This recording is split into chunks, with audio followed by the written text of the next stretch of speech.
Let's be honest. I'm the pretty one. You're the one MOM prays for.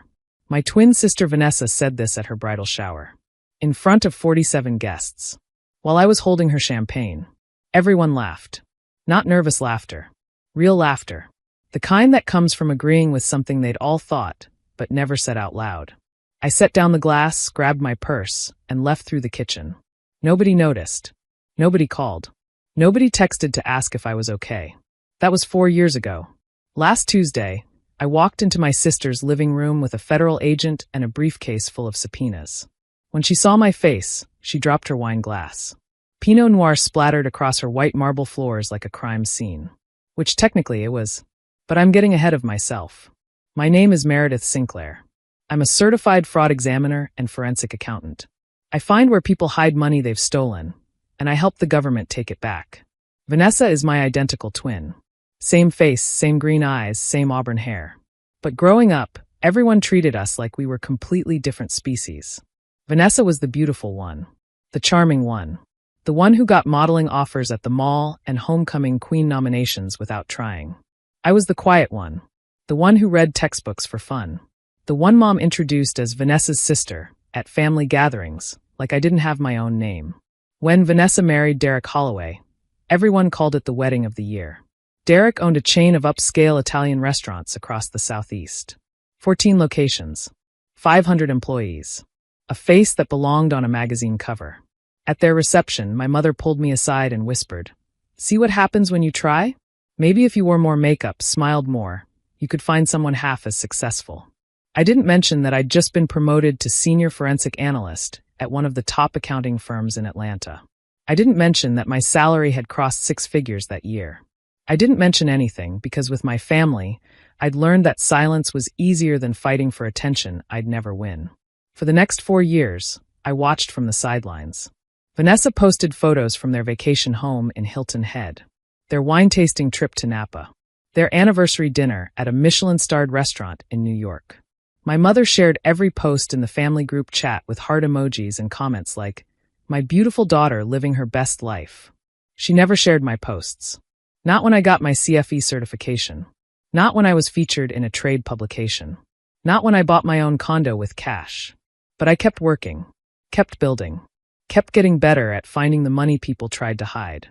3 months ago, I got a call from my firm's managing partner.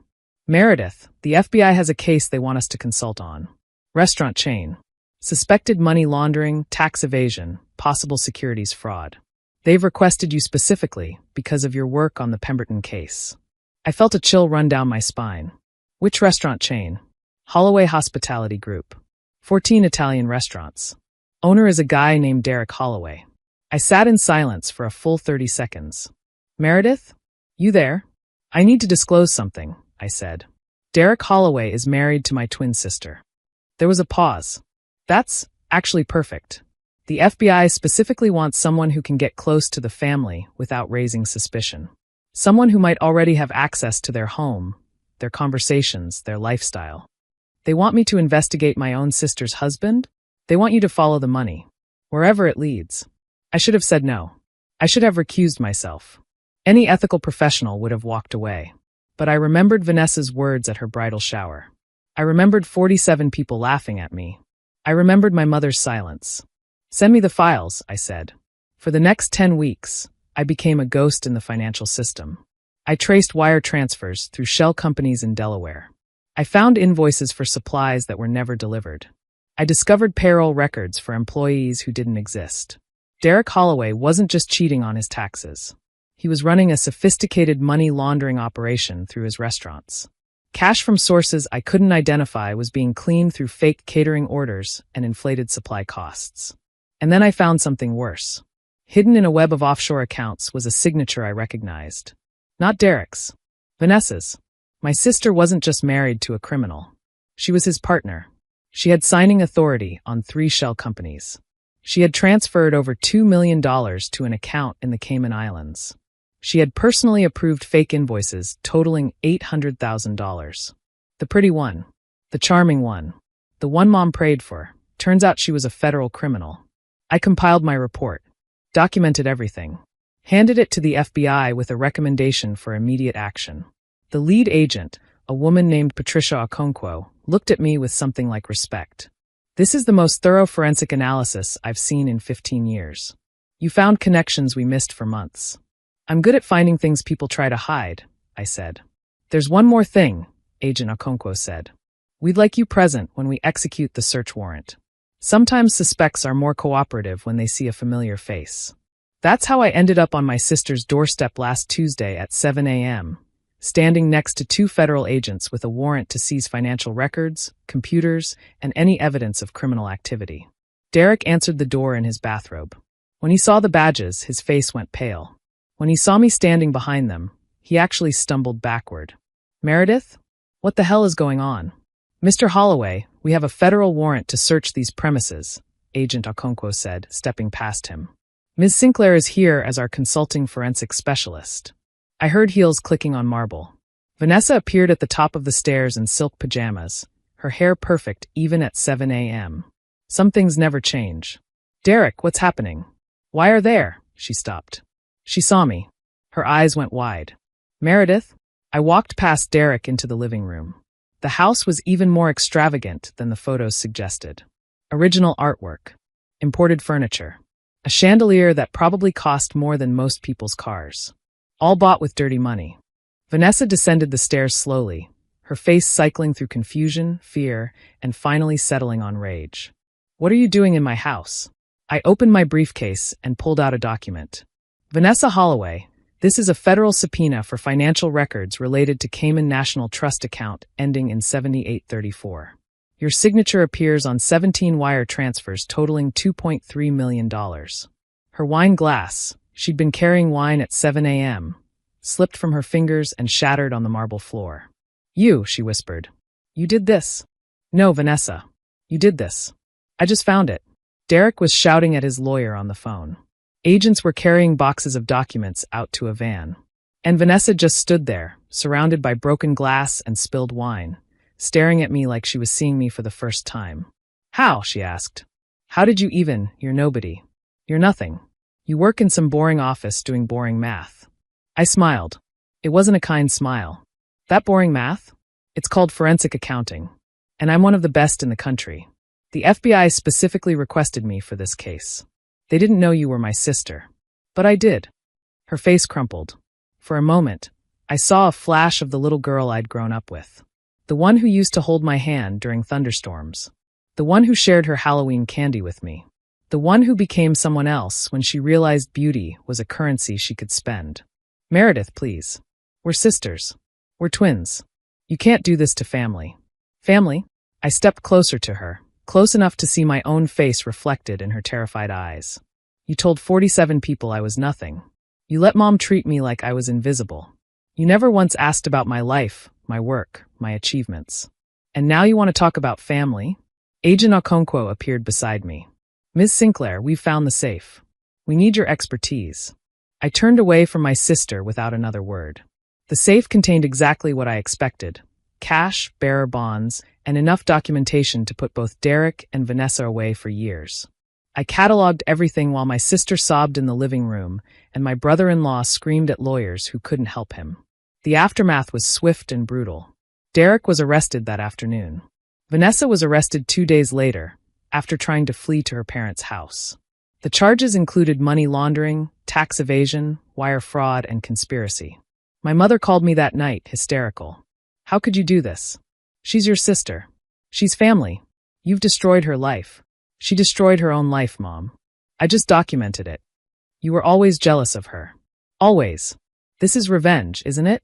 Because she was prettier, more successful, more loved. More loved, I repeated quietly. You're right about that. She was more loved. And look where that love got her. I hung up, blocked her number.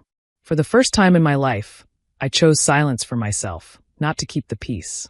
The trial was 6 months later. I testified for 11 hours over 2 days. Every question, every document, every transaction I'd traced, laid out in meticulous detail. The defense tried to discredit me, calling me a jealous sibling with a vendetta. The prosecutor shut that down immediately. Ms. Sinclair disclosed her relationship to the defendants before accepting this case. The FBI specifically requested her because of her expertise. and every single finding in her report has been independently verified. If anything, her personal connection made her more thorough, not less. Derek got 12 years. Vanessa got 8. Their assets were seized, the house, the vacation home, the restaurant chain. All of it gone. After the verdict, I walked out of the courthouse into the Atlanta sunshine. Reporters wanted statements. I gave them nothing. But as I reached my car, I heard footsteps behind me. I turned to see my father, a man I hadn't spoken to in months, standing there with tears in his eyes. "Meredith," he said. "Just my name. Nothing else." I waited. "I'm sorry," he finally said. "I'm sorry we never saw you. I'm sorry we made you feel invisible. I'm sorry it took something this terrible to make me realize what we did to you." I looked at my father for a long moment. The man who never came to my graduations, who never asked about my promotions, who never once told me he was proud of me. "I don't need your apology, Dad. I stopped needing anything from this family a long time ago." I got in my car and drove away. In my rearview mirror, I saw him standing alone on the courthouse steps. That was 3 weeks ago. Yesterday, I got a call from the FBI. They want me to lead a new task force focused on restaurant industry fraud. It's a promotion. A big one. My name will be on the door. I said yes. Tonight, I'm sitting in my condo, the one I bought with money I earned, doing work I'm proud of, and I'm thinking about what Vanessa said at her bridal shower. "I'm the pretty one. You're the one Mom prays for." She was right about one thing. Mom did pray for me. She prayed I'd find a man. She prayed I'd be more like my sister. She prayed I'd stop being so boring and quiet and invisible. But maybe she should have prayed for Vanessa instead. Prayed that beauty wouldn't become a trap. Prayed that easy money wouldn't lead to easy crime. Prayed that the daughter everyone loved wouldn't end up in a federal prison, losing everything she thought made her special. I pour myself a glass of wine, a good one, from a vineyard I discovered on my own trip to Napa, taken alone, and I raise it to the empty room. To being nothing, I say out loud. To being invisible. To being the one nobody noticed. I take a sip. Until I was everything that mattered. My phone buzzes. It's a text from Agent Okonkwo. "Saw the news about your promotion. Congratulations. You earned it." I smile and type back. Just doing boring math. Outside my window, the city lights flicker like possibilities. Tomorrow, I start my new job. Tomorrow, I lead a team. Tomorrow, I keep doing what I do best, finding the truth people try to bury. But tonight, I sit with the silence. Not the silence of being ignored. The silence of being complete. Vanessa got the beauty. Mom said I got nothing. But I got something better. I got the skills to see what others hide. The patience to wait. The strength to walk away from people who never deserved me. And in the end, that was everything.